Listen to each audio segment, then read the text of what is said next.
Ćao ljudi, dobro jutro. Divan dan. Prelep dan za vožnju.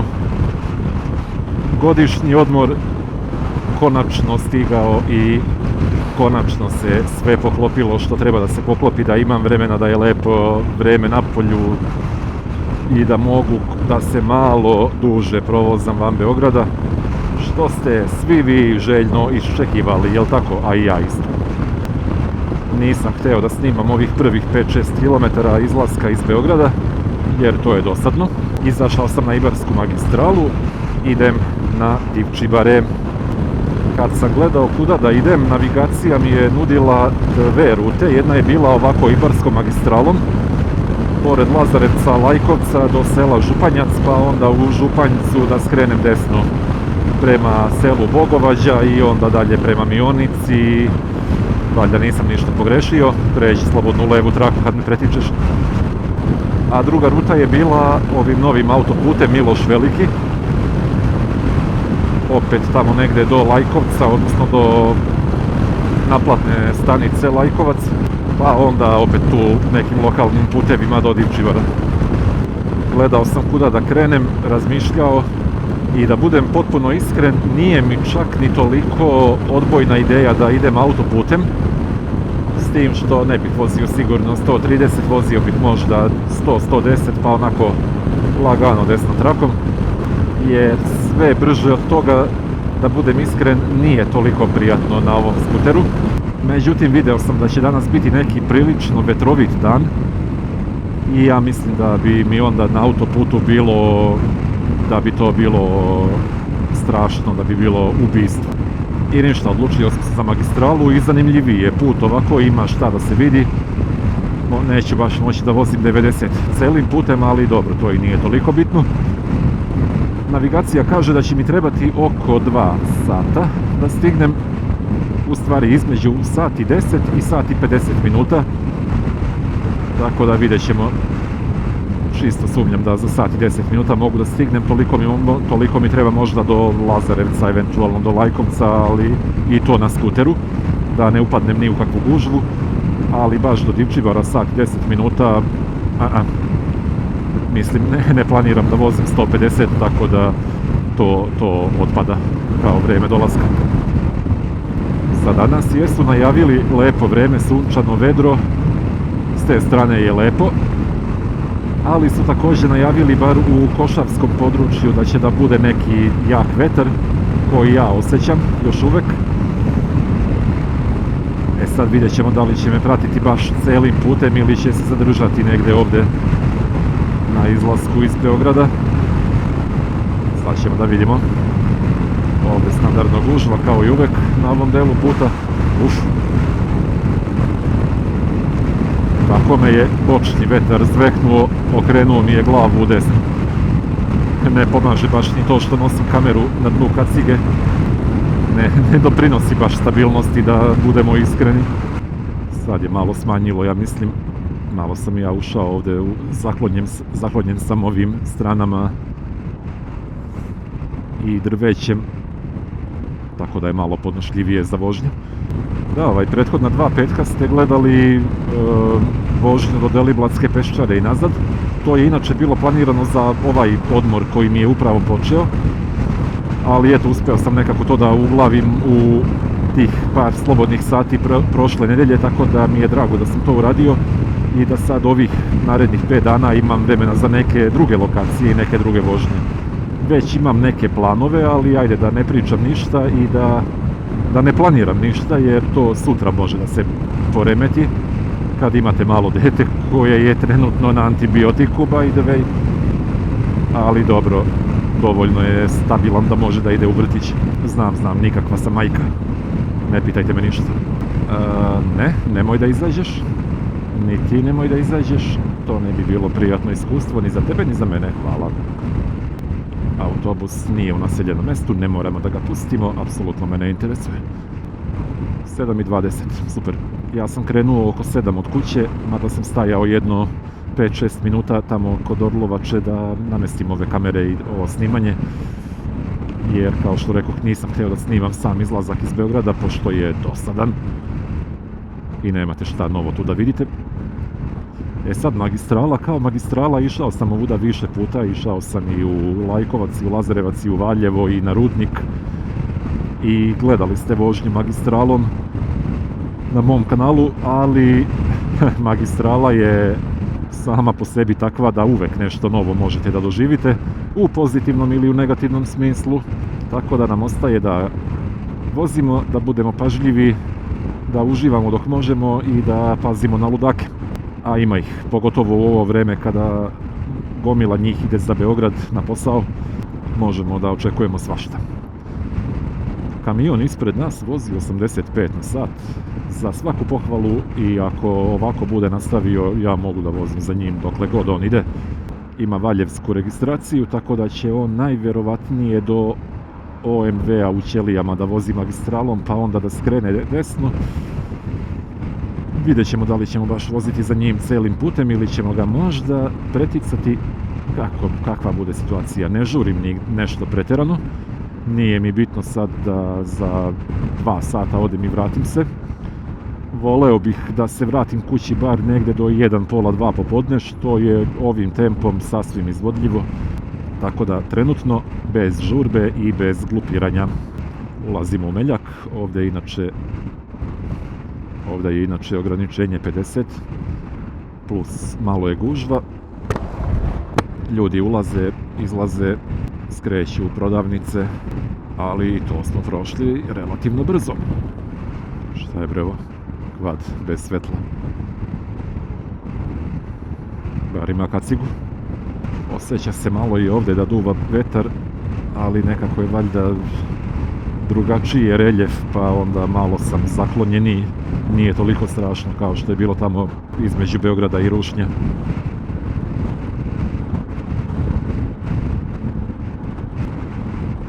Samo da vidim nešto.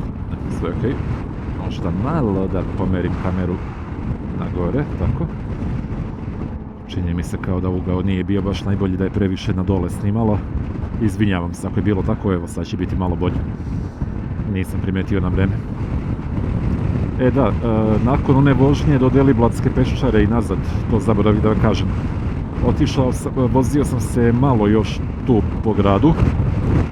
Onda sam napravio jedan krug autoputem do aerodroma, od posla, na Novom Beogradu do aerodroma, pa onda levo, pa na onu novu obilaznicu, pa do Orlovače, i onda sam se tu negdje isključio i vratio se do kuće. Usput sam stao na benzinsku pumpu da sipam gorivo.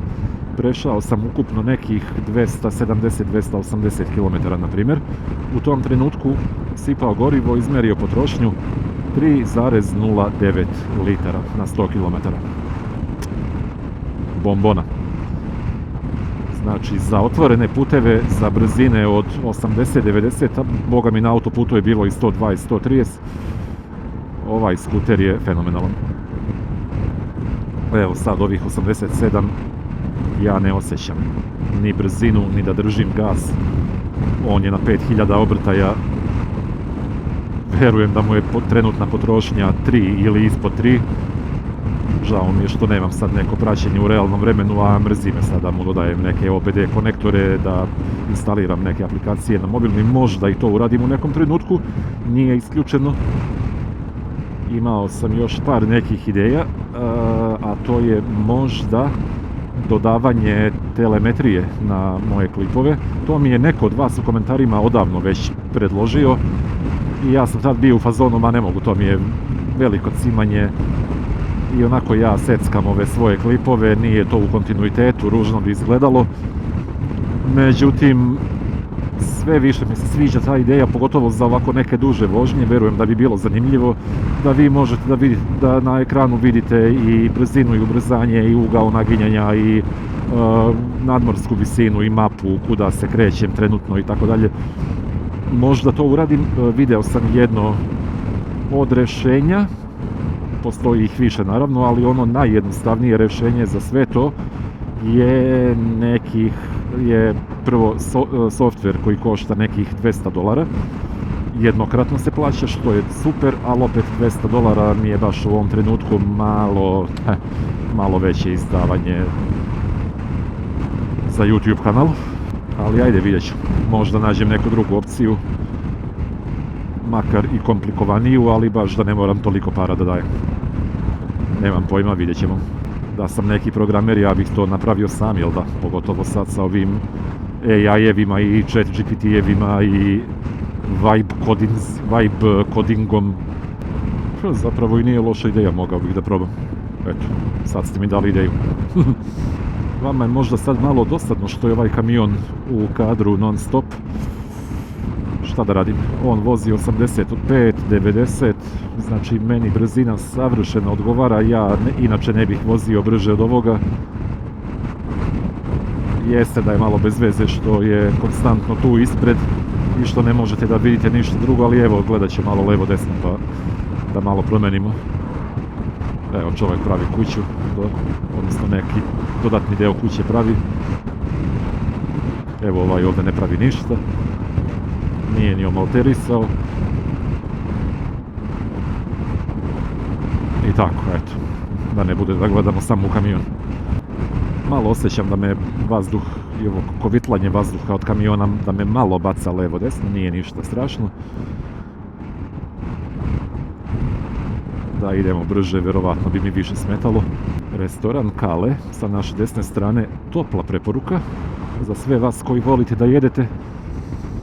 Vjerovatno ga svi već i znate. Ako ne znate, idite tamo na Belu Vešalicu. Nećete se pokajati, a ostaće vam dovoljno da nahranite i ženu i decu i kućne ljubimce. Ne pamtim da sam nekada bio tamo i da sam uspeo da pojedem celu porciju. Mislim, to je jedan od onih restorana u koji kamiondžije rado svraćaju, a ako na magistrali vidite kamione ispred nekog restorana, znate da je dobar. Ulazim u Stepojevac, 7:36, znači to je efektivno manje od pola sata od Beograda. Da mi je neko pričao, ne bih vjerovao. Obično mi, kad idem vikendom za Lazarevac kolima, obično mi do ovdje treba bar 45 minuta, ako ne i sat vremena. Malo smo iskoristili čari skutera da preteknemo kamion, a možda i nismo, ne znam, nema na snimku, tako da nema dokaza. Bravo, majstore.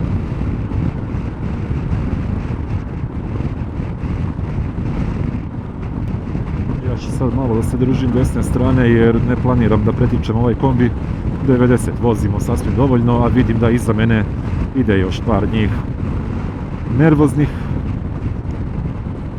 koji bi voljeli da ispretiču sve nas koji se nalazimo ovdje na putu, pa čisto da ne budem ja uz levu stranu, da im ne smetam u tome kad već ja neću da pretičem kombi. Šta sam još htio da kažem, da ovog jutra onako lepa temperatura, nije mnogo hladno, možda ima nekih 7-8 stepeni. Sad vi znate po kakvim sam sve vremenskim uslovima ja vozio, tako da meni 8 stepeni je skoro pa za letnju jahtu. Međutim, pošto znam da idem na malo dalji put i da ću malo duže da se vozim i ne želim da dovodim sebe u neprijatno stanje, ja sam lepo obukao 3 sloja na noge, 3 sloja gore, pa makar mi u nekom trenutku bila i vrućina, bolje mi je to.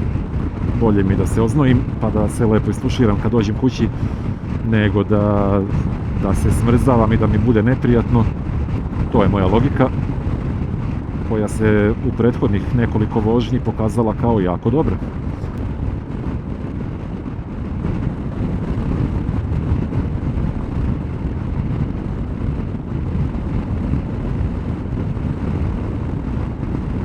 Zašto ne? Ok, Insta je prestao da snima u nekom trenutku, ajmo samo ćemo jedan kratak sync da uradimo sad ovdje, kad budemo mogli. Morao sam to da uradim, izvinjavam se, ne znam šta mu se dogodilo. Svašta. Kao da je prestao da snima u nekom trenutku, ja se nadam da je snimao uopšte od kad sam krenuo iz Beograda. Mislim da jeste, bila je crvena lampica, ali ne znam zašto je prestao, šta je bilo. Koliko ja znam, isključio sam u glasovne komande, ne vjerujem da je čuo nešto, pa je prestao da snima. Baterija je dobra, kartica je bila prazna, nije se napunila, ne znam šta može da bude, svašta. Možda i nije prestao, možda je samo isključio ovu crvenu lampicu, ko zna, nema veze. Sredit će se sve to u postprodukciji, nema brige. Trenutno me malo više plaši i ovo za snimanje zvuka, jer ne znam kakva je njegova baterija i koliko još može da izdrži, ali ajde, valjda će izdržati bar do Divčibara. Pa ćemo posle da vidimo, kupit ću tamo 2 baterije još ako zatreba. Malo me je taj snimač zvuka razočarao. Sad, moguće da ona njegova lampica ne pokazuje baš, nije baš vjerodostojna i da ne pokazuje pravo stanje stvari. U specifikacijama piše da baterija može da izdrži 14 sati snimanja. Sad, pitanje je koja baterija, jeli? Ali, evo, ja sam do sada probao 3 različite vrste baterija, uključujući i Duracell koji bi kao trebalo da je neki kapacitet i to. I dešavalo mi se da već posle neka 3-4 sata da počinje da trepće, znači da je baterija već pri kraju. I onda me to malo onako nervira i moram o tome da razmišljam. Ali dobro, bolje mi je da kupujem po 2 baterije za svaku vožnju nego da ostanem bez zvuka i bez snimka, tako da mi je ovo ipak manje bolna opcija. Sad polako dolazimo do najsmrdljivijeg dela Ibarske magistrale. Prolazimo pored sušare uglja u selu Vreoci, koja tako jedan, kako bih rekao, plemenit miris širi oko sebe,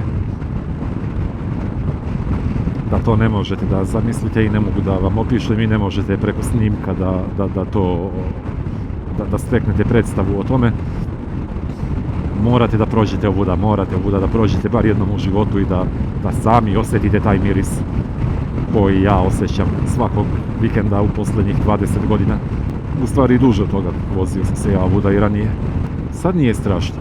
Kako zna da bude, sad nije strašno. Malo vidim da je zagađen vazduh. I da, verujte mi, ovo je malo zagađeno, kako ovdje zna da bude. Kada padne pritisak, kad je loše vreme, znači vi idete od Beograda i ovdje imate utisak da ulazite u zid, sivi zid od smoga, od ne znam nija čega sve. Zatvarajte šta god imate, prozore, ventilaciju, stavljajte gas maske dok ne prođete ovaj deo. Posle već bude malo bolje. I dalje se naravno osjećaju posljedice, ali malo je bolje nego kod same sušare. Inače, ove porušene kuće koje povremeno vidite pored puta i kojih mnogo više ima tamo sa leve strane, ali se ne vide odavde, Kop Uglja Kolubara je otkupio te kuće. Ljudi su se odselili i kuće se polako ruše kako bi Kop mogao da se proširi i na taj deo. I stvarno kad se prođe onim lokalnim putem od Lazarevca do Stepojevca, stvarno deluje malo sablasno kad prođete kroz taj poluporušeni deo. Evo recimo vidite ovo ovdje, ako vidite. Tako izgleda cela tamo jedna ulica. Znači sad malo da budem bezobrazan, da iskoristim čar iz skutera.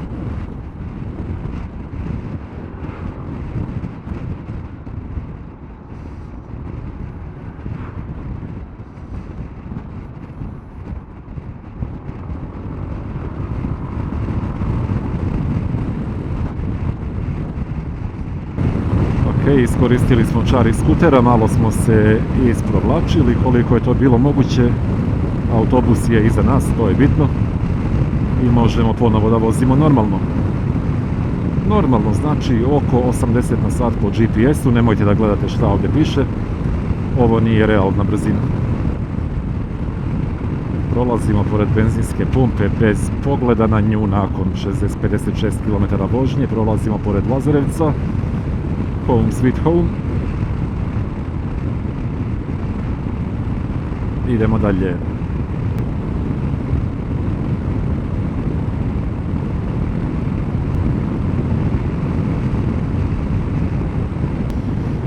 Sad imamo dve opcije. približavam se skretanju za Lajkovac i za Valjevo. Koliko znam, ja bih mogao da idem i tamo, desno, pa onda u nekom trenutku da se odvojim levo, da idem za Divčibare, a mogu da idem i pravo, kao što ću ja sada uradim ovdje. A mogu znači da nastavim i pravo, kao što sam to upravo uradio. Šta je sad? Ajde bre, škola. Jel realno, brate, na magistrali da ste stavili zonu 30? Ajde bre, bolesnici. Napravi pasarelu za pešake, stavi ogradu, uradi nešto što ima veze s mozgom.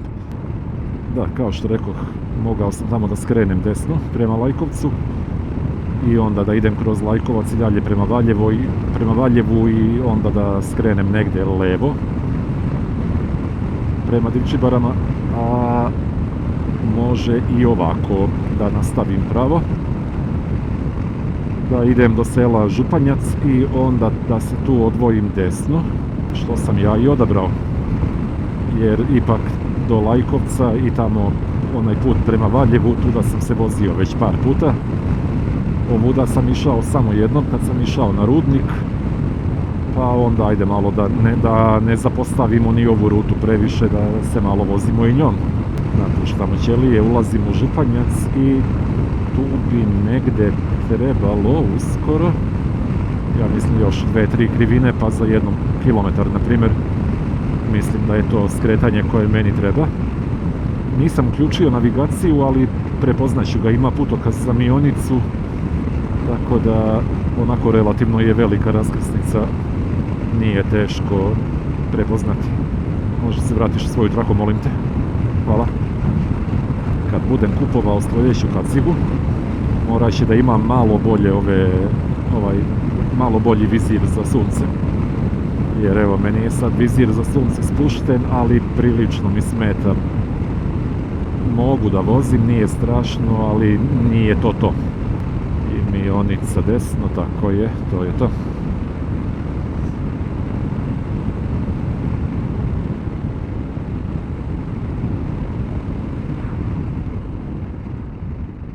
To je to skretanje. Koja tišina. E sad, ja nisam potpuno siguran kuda bi trebalo da se tačno ide. Ne znam da li ovdje ima putokaza ili nema. Iako ih ima koliko su precizni, tako da ću ja da stanem negdje sad kad bude bilo zgodno i da uključim navigaciju. Samo ćemo to da uradimo negdje gdje bude bilo neko proširenje, da baš ne stojimo ovdje na putu. Ulazimo u selo Bogovađa, dobrodošli. Sada vidimo ovako Mionica pravo, Latković levo, Lajkovac desno i idemo pravo. Jel ovdje ima neki stop koji ima prednost? Nemam pojma. Ja sam inače kad sam krenuo iz Beograda zatvorio ovaj gornju ovu ventilaciju od kacige čisto zbog buke. Da malo smanjim buku unutra, da ni vama ne smeta ni meni. I mogu da vam kažem da je stvar sa magljenjem vizira prilično dobra. Skoro da se ni jednom ni malo nije zamaglio. Jeste u par navrata, ali malo onako minimalno sa strane. Tako da nije opasno.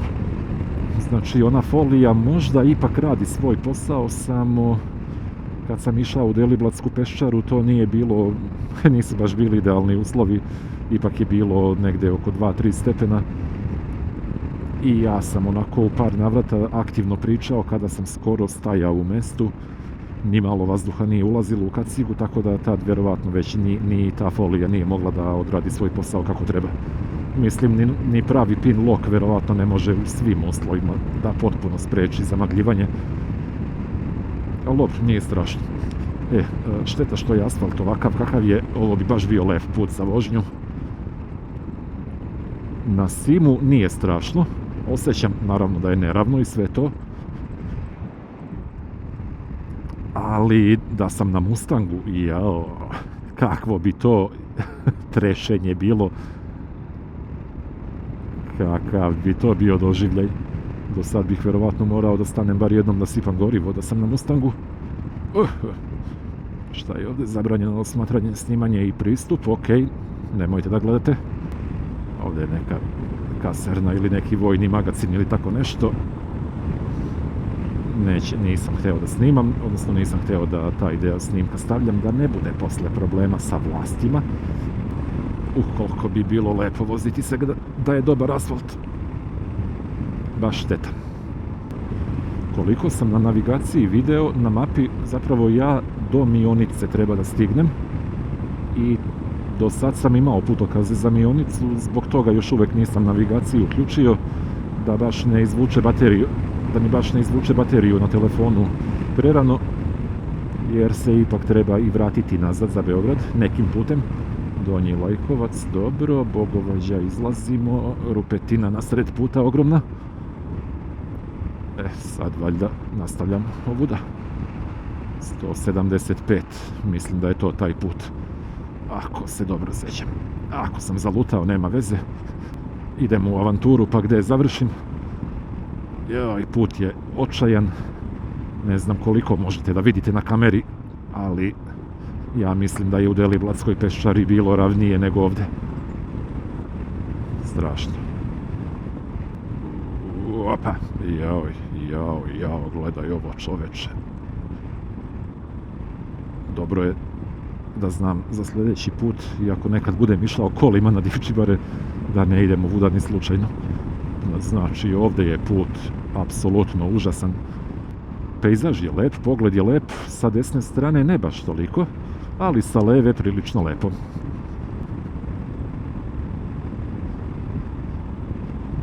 Da, definitivno se vraćam drugim putem. Ne želim ovo da ponavljam.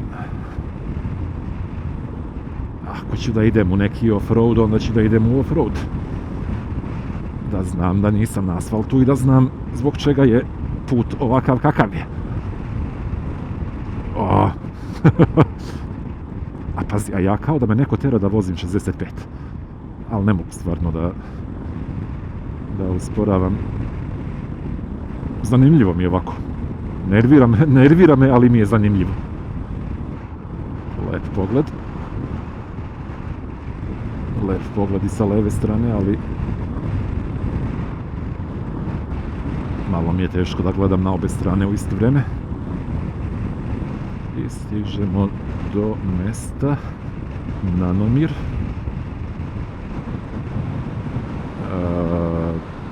Ovdje valjda pratimo ovo što je kao neki glavni put. Ja mislim da da. Nadam se. Ako za pola sata ne dođem do Mionice, staću pa ću da uključim navigaciju. Šta da radim?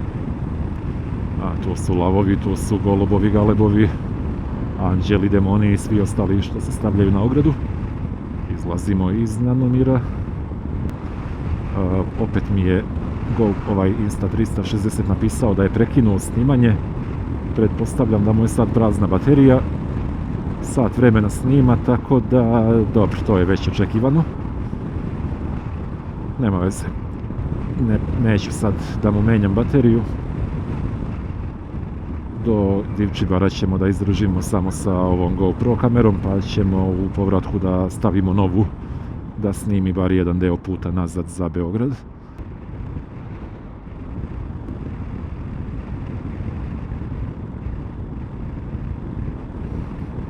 Lepa krivina, ali ne znam kakav je asfalt. Pa nisam hteo nešto mnogo tu da ulećem brzo. Kao što rekoh, uvijek na 80% svojih mogućnosti. Ovo nije vožnja gdje mi se žuri da što pre stignem negdje. Ovo je vožnja u kojoj se uživa. Pogledajte.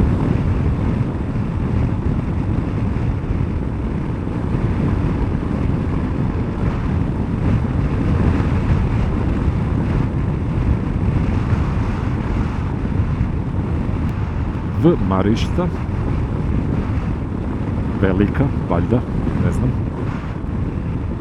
Ovdje je već dobar put i ovdje je lepo da se vozi. Povremeno neka rupa i neki mali neočekivani prevoj ili uvala. ali ništa strašno.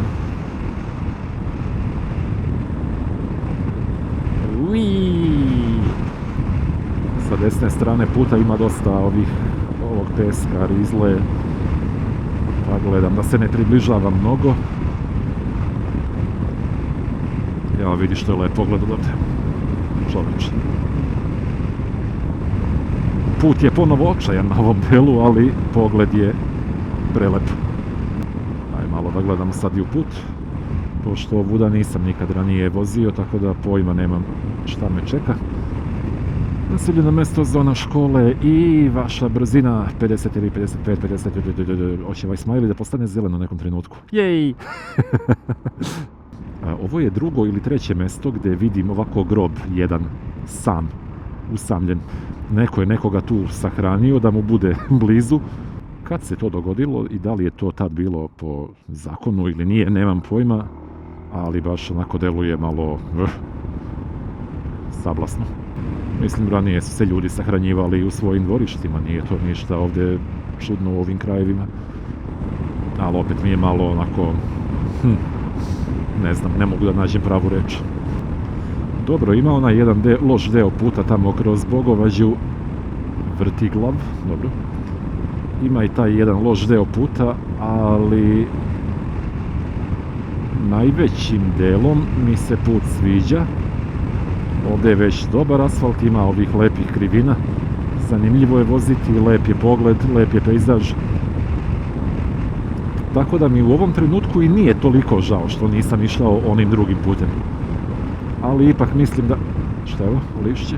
Ali ipak mislim da ću se vratiti sa Divčibara za Beograd drugim putem preko Lajkovca i da malo promenimo, a i da me želja mine, da prođem kroz rodni kraj. Ja se samo nadam da sam na pravom putu i dalje, jer kao što rekoh, ne poznajem put, nikad nisam vozio ovuda. Ja pogledao sam sinoć na mapi kuda bi otprilike trebalo da se vozi. Posljednji putokaz za Mionicu koji sam video, pratio sam ga i čini mi se da sam od tad na ovom glavnom putu, da tako kažem, pa ćemo da vidimo. Mislim, tamo u daljini vidim neka brda i planine, moglo bi to da bude to, ali ajde, saznaćemo uskoro. Sad Maljević levo, Maljević mi ne treba, nadam se. Ja ću i dalje da idemo ovuda, pa kako bude. Ono što je dobra stvar kod Sima u poređenju sa Mustangom je to što mi gorivo nikad ne predstavlja problem i nikad nisam u onoj panici, joj, gdje je najbliža pumpa, joj, da li ću, šta ako stanem bez goriva, da li ću uspjeti negdje da se snađem. Goriva imam bukvalno za još 2 ili čak 3 puta ovoliko da se vozim. 82 km sam inače prešao od polaska. Ajde, možda malo manje, pošto je par kilometara od juče, to jest od petka kad sam sipao gorivo. Ja mislim da je to. Mionica. Sad, pošto imam kolegu iz Mionice, čekaj, moram da napravim jedan selfie ovdje kod znaka. Samo sekund. Sad ćemo ovako da se vidi znak. Sad ćemo već da uključimo navigaciju. Divčibar je centar, Divčibar. To sam našao juče i deluje mi kao zanimljiva stvar. Ima tu i neka reka, potok, šta god da je, što prolazi u blizini. Tako da idemo tamo. Ok, 43 minuta. Daj bre. 31 km. Dobro, ajde. 31 km, prešao sam 82. Ok, nema nikog iza mene, idemo polako. Ajde bre, beži tamo. Dosado. Ovdje kaže ima radara, ima kamera koje mere brzinu. Eno, vidim je. Ali lepo njih što su postavili znak da upozore nas, drumske razbojnike i manijake. Naši kameri. Ok. Više se ne snima. I sad se ja zaletim ovdje i skoči mi policajac. Idemo samo pravo. Centar Beograd, Valjevo, pravo. idemo upravo u tom smjeru. Samo ćemo da izbjegnemo šta se izbjeći može od ove gužve. Pa ljudi, dobrodošli u Mionicu. Prvi put sam ovdje. Ako ima nešto zanimljivo da se vidi, kažite mi. Mada ne planiram sad nikakav turistički obilazak. Još jedna kamera ovdje, ok. To se nisam nadao, idemo pravo. Završena zona snimanja. Idemo dalje. Sad ćemo ovdje da idemo levo. Pratimo ovaj glavni put, je li tako? Da.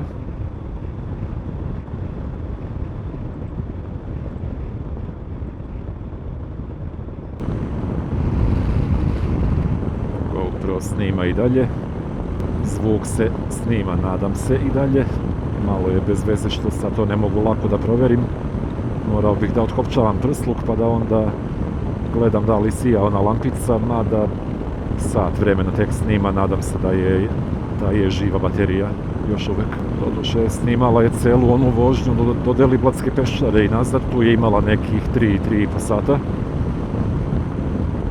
Ali ajde, valjda može da izdrži toliko. Lavovi, demoni, anđeli. Kaže navigacija 27 km i 37 minuta. Znači, bit će nekih zeznutih krivina i loših puteva. Ili dobrih puteva sa serpentinama, tako da verovatno neće moći nešto brzo da se vozi. Vidjet ćemo. Opet lep pogled.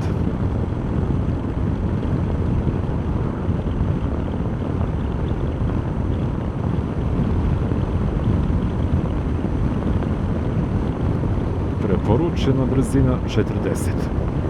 Dobro, i ovdje se snima brzina. Čekaj, preporučena 40, a kolika je maksimalna? Aj, neka bude bar ispod 60 pa da vidimo. Aha, evo je kamera. Naši kameri. Ovdje su neki radovi na putu, ajde malo samo da usporimo, da se ne zezamo.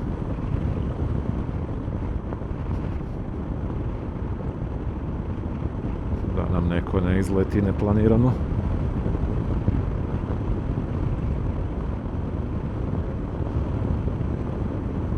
Zabranjeno bacanje smeća. Ako je potrebno staviti tablu da bi ljudi to prestali da rade, onda do đavola. Stoko, ne bacaj smeće, to je već bolji znak. Sviđa mi se. Deluje kao da se penjemo na planinu. I ako ćete da mi verujete, već počinjem da osjećam malo oštriju hladnoću i dosta hladniji vazduh. Što mi zapravo i nije palo na pamet kad sam pošao. U Beogradu je bilo negde 5, 6, 7 stepeni, 8, nemam pojma. Kalendarski je i dalje zima. A ja sam potpuno smetnuo sa uma činjenicu da ja zapravo idem sad na planinu. I da pojma nemam kakvo će vreme tamo da bude. Možda bude i sneg negde. Valjda neću mnogo da se smrznem. I valjda neće baš biti snega na putu.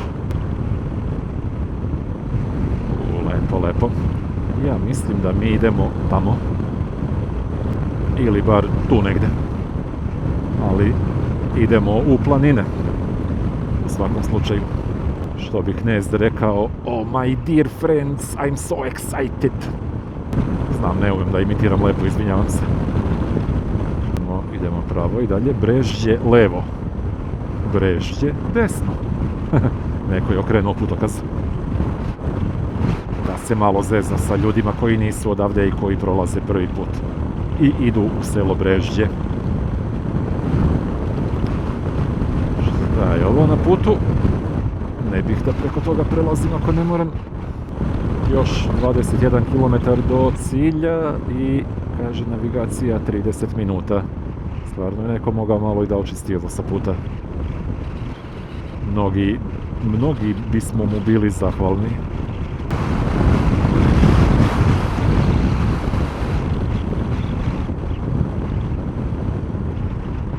Zaduva neki vetar opet ovdje sa leve strane. Ništa, pratit će me vetar očigledno i u povratku, šta da se radi. spreman sam na to. Uf. Pazi, ne vidi se uopšte po drveću da duva bilo šta, a ja osjećam da me bočni vetar ubi. A evo ovdje se malo vidi da duva. Svašta. O, što je lepo.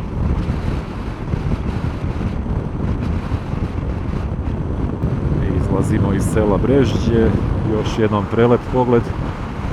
I levo i desno i gdje god pogledate.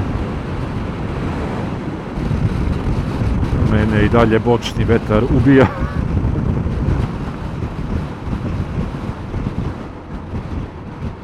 Opet jedna osoba sahranjena, ovdje dve.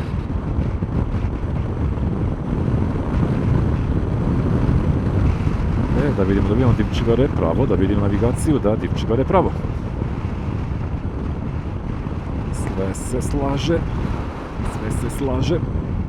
Evo i ovdje neko sahranjen, jedan grob.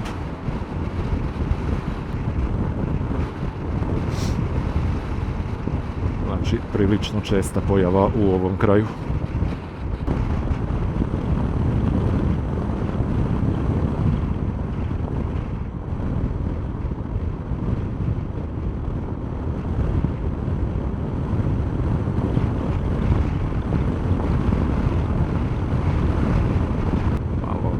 Krivina sad, a ograda fali baš na najrizičnijem delu.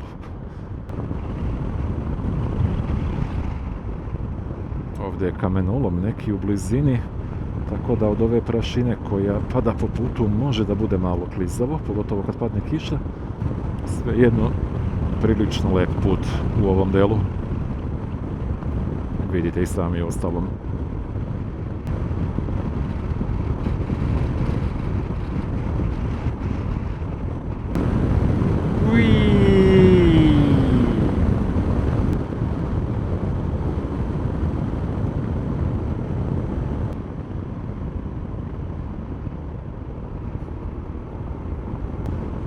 Nisu ovo brzine pri kojima ima smisla pričati o trail breakingu i nisam ja neko ko u tome ima iskustva, pa zbog toga sad neću ništa da pričam na tu temu, ali pokušavam da praktikujem ono što sam gledao u nekim klipovima, recimo MotoJitsu što priča,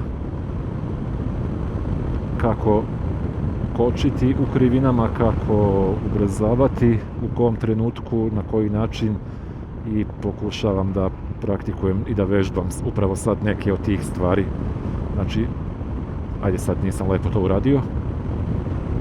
Znači ono što ja radim, i ne kažem da je sigurno ispravno, kočim, usporavam pred krivinu, polako puštam kočnicu, puštam lagano i kad izađem iz krivine dajem gas i ubrzavam. Usporim, puštam polako kočnicu, izlazak iz krivine, ubrzavam. Ja ovo radim na 60 na sat, smešno je, neko drugi bi to ovdje radio na 90 na sat. Kao što rekoh, ja imam manje iskustva, vozim na nekih 80% svojih mogućnosti. Ali ovaj deo puta je stvarno sjajan da se tako neke stvari vežbaju. Samo pazite da ne naletite na ovu rizlu ukoliko ima negdje na sredini puta kao što je bilo u par navrata.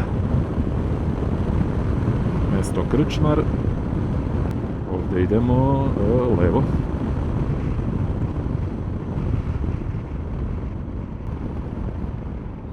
I ovdje ima malo kamenčića na putu, tako da ćemo lagano u ovu krivinu. Super je što je radni dan, da je vikend ovdje bi vjerovatno bila ogromna gužva. Čari mini godišnjih odmora. I još jedno mjesto gdje je neki grob.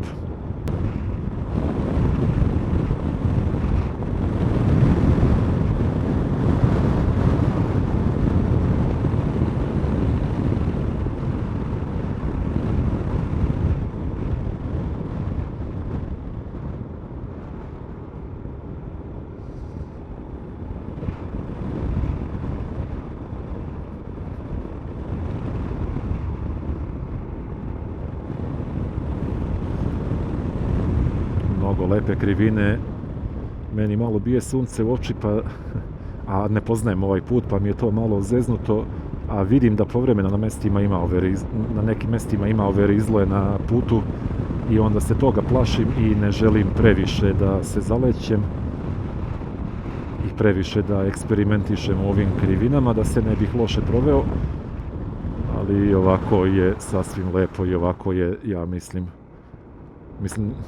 nema šta da mislim, meni je dovoljno veliko uživanje i ovako.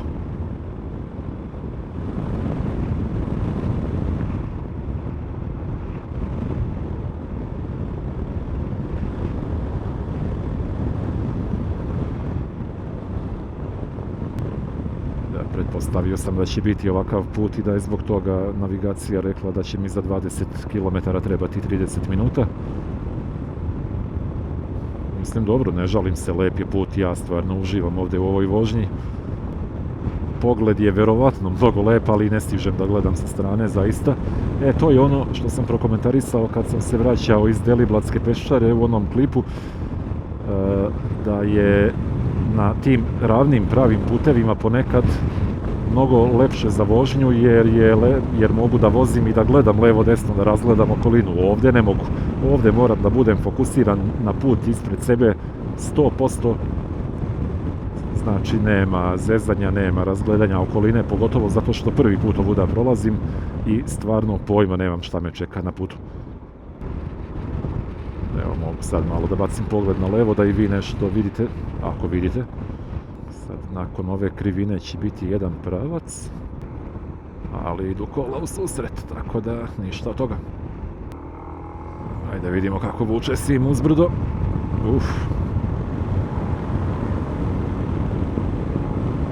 Ili je veliki uspon, ili se on malo umorio, ali očekivao sam malo jače ubrzanje. Ubre. Vetar je tako dunuo da me je, ja mislim, vetar usporio 10 km/h. Kad sam izašao ovdje iza ove krivine. Ovaj se nije lepo proveo. Mnogo stvari koje bih voleo da gledam, ali na kraju ću ja gledati snimak isto kao i vi, tako da...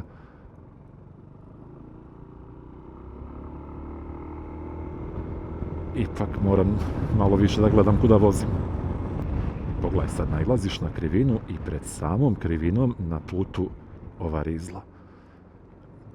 I ajde sad ti uđi u ovu krivinu normalno. Šta da radim, moram ovako. Ne sviđa se ni meni, ali šta ću.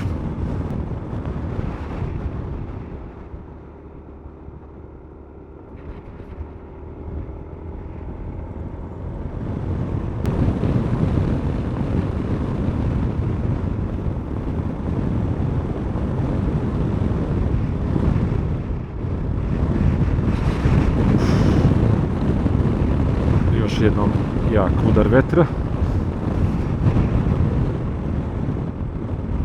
Mislim, dobro, ako moram da biram između sunčanog i vetrovitog dana i dana bez vetra, ali gdje je oblačno i gdje možda čak padne i kiša, ipak biram ovo. Jer kiša bi mi dosađivala, natopio bih se vodom, ruke bi mi se smrzle, kamera bi bila mokra, morao bih da brišem objektiv non stop. Ovako, bar o tim stvarima ne moram da mislim, povremeno istrpim malo da me vetar išiba i da me baca ka levo desno i to je to. Nakon toga mogu da vozim lepo.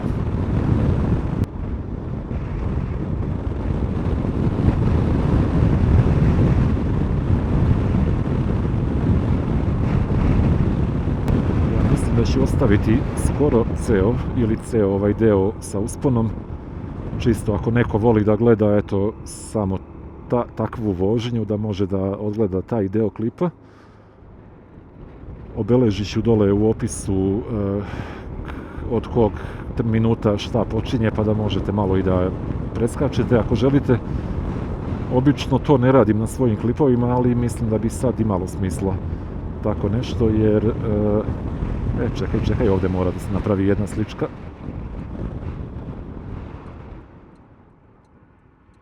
Samo malo. Samo da se ja ne oklizam sad na ovoj rizli. To je to. Mora Sim da dobije jednu sliku kod Ivčibara. Ako drugačije, ops, valjda neće padne. Mogu se ja zezam.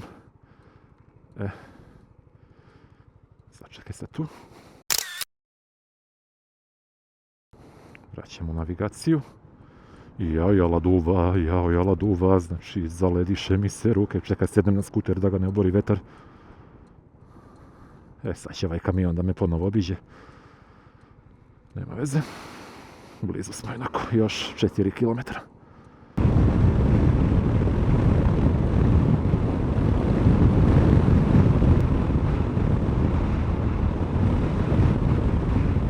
Mjesto stolovanja kralja Dušana. Eto, ako nekog interesuje. Malo srpske istorije.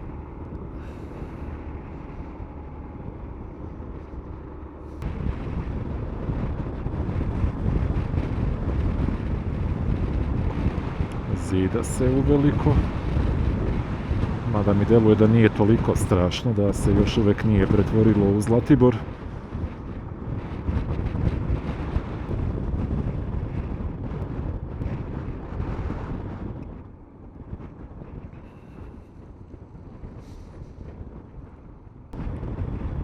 Ja sad baš osjećam onako lepu hladnoću. Baš onaj pravi planinski vazduh. Svež, oštar. Sad idemo levo, samo da vidim kako mi kaže navigacija gdje je tačno levo treba da se skrene. Pojma nemam. Ovdje. Okej. Ski staza Crni vrh. Divčibare ski resort. Da, mislim da je to.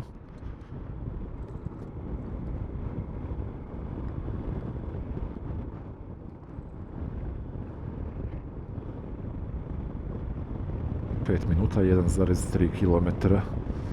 Sad ćemo da vidimo gdje smo se to zaputili. Zanimljiv put, ako ništa drugo. Ovdje, da li smo sigurni da hoćemo ovuda da idemo, a? Malo avanture ne škodi. Sad ovdje levo. Šta ja radim?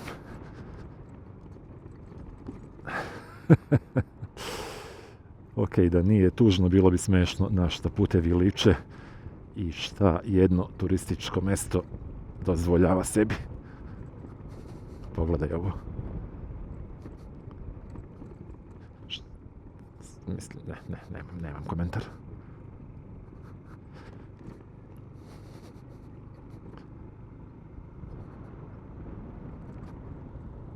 Katastrofa.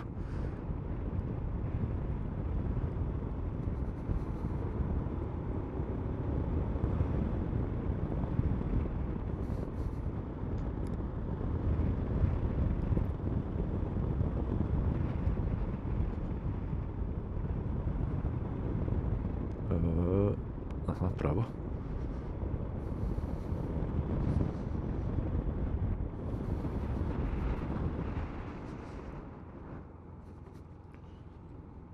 Hotel ili nešto tako. Čoveče, gledaj ovo. Bolje da ja gledam kuda vozim nego što gledam levo desno.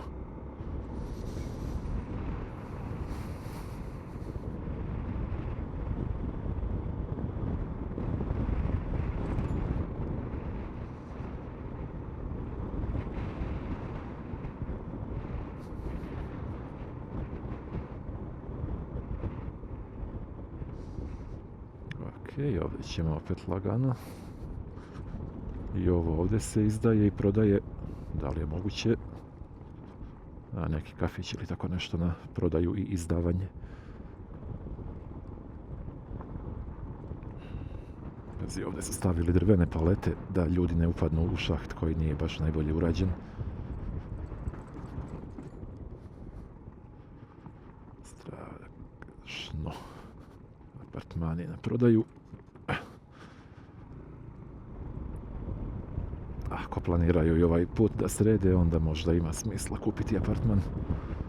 U suprotnom nisam baš siguran.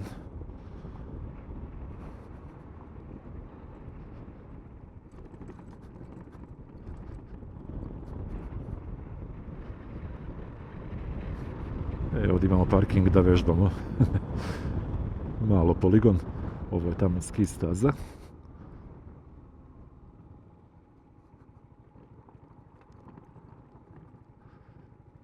I mi smo otprilike na lokaciji.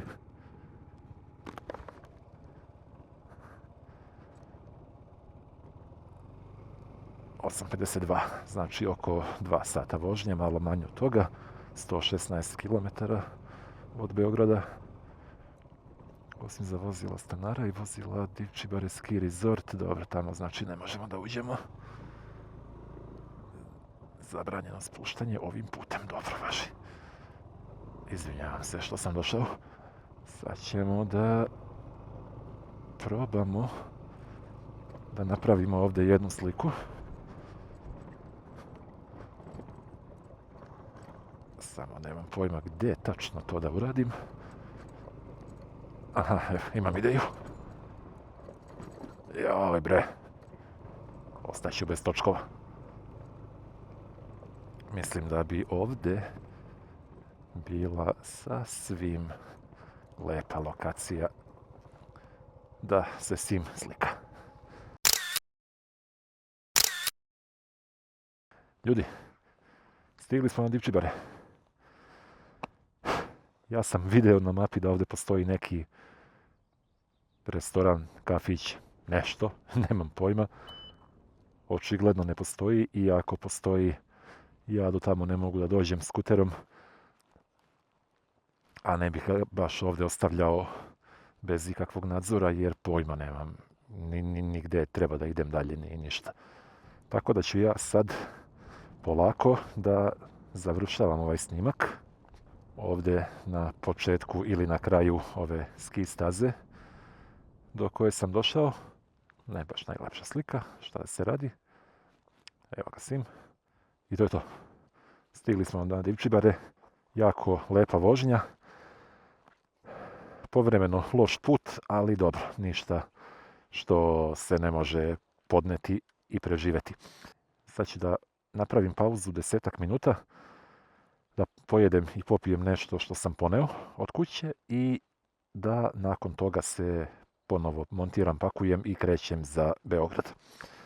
Taj snimak gledate sljedećeg petka, a ja vas pozdravljam i vidimo se. Pozdrav sa Divčibara. Ćao.